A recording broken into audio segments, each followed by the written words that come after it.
Hello friends, and welcome back to the channel. I told you I would consider my favorite garden spot today and make this video and show you the things that I am replanting now that some of the other crops are over or did not succeed.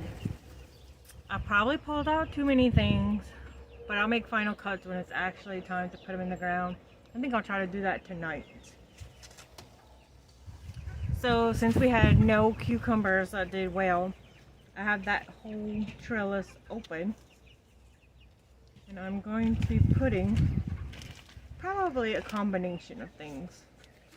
We're going to go ahead, we're going to try the Boston marrow squash again. It had done really well, and unfortunately a squash vine borer bored straight into my squash, and I did not see till it was time to pick it, so that was super disappointing. But otherwise it did produce just fine. But I did end up having to pull the plant out. We're going to redo that one more time. We have this one, which is the mango melon or vine peach. I am going to probably put this one where I originally tried to plant gourds. We did have a trellis that I tried to plant someone this year. For whatever reason, those did not come up. But all the ones we had that were volunteers in the front are doing well, so I'm not going to worry about it. We're going to put this in its place and see how it does. These are more small melons, 3-inch fruit, the size of a peach. So we're going to try these. Where we had the cucumbers, I'm going to go ahead and plant some sugar baby watermelon. These are quick growers. They're not going to mind the heat where I'm at. And everybody likes a small melon. I feel like I need to laugh every time I say melon. I'm so immature. But yes, this is next. Then we also have a winter luxury pumpkin. This one comes from a swamp. I don't know yet where I'm planting this one, but I definitely want to plant some pumpkins because this is actually the perfect time to plant pumpkins in our zone, in our area, to have them ready for Halloween. So we're going to try that. Where we had the green zucchini, I'm just going to put some yellow summer squash, and we'll see how it does. It may be creeping up on too hot for these squash, but it can't hurt anything to try it.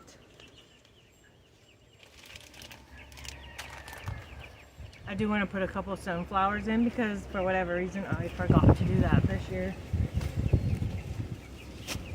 Where you saw the burnt beans at, let's call them the burnt beans. I'm going to go ahead and put these dwarf cowhorn okras. These are actually given to us by some friends.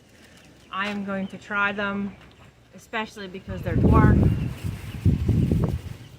We do grow the regular cowhorn okra most times, but the root system in an okra is amazingly big.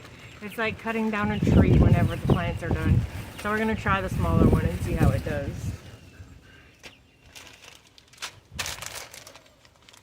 And then we have purple hull peas. These may also go in the same area as the beans that didn't do good. But we also have a large bed where we used to plant them at in our side yard on the other side of our fence. I may end up putting them there. These always do so well in the heat. So if you're in somewhere with a warm climate, I don't care if there's a drought, it doesn't matter. These are going to do excellent. And we've had them produce 3 separate crops all on the same plant without ever changing the plant around. I highly recommend this one if you're in a hot area. We will try for the patty pan squash again.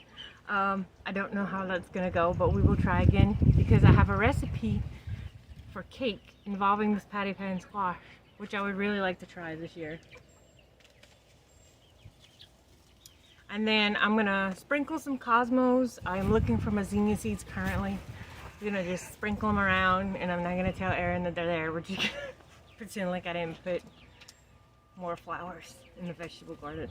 The bees love it. They pollinate everything, so it doesn't hurt to plant some flowers in between all your vegetables. Now, before I go, I know that was pretty quick, but I did say it was gonna be a quick video on what I'm replanting. If you saw my little fan at the beginning, our friends at Conbola, I'm not sure if that's even how you pronounce it. They sent us this fan to try out for all our farm stuff, and I've been dragging it around with me for a couple days, and I really love it. It has 4 different speeds. It keeps me cool while I'm working in the garden or whatever I'm doing outside. It has a light feature, which I don't think you can see in this video, but it has it. And the coolest thing about it, in my opinion, is you can hang it up. So I love that. If you have to sit there and work in this trellis area, I can just hang this fan and keep me cool.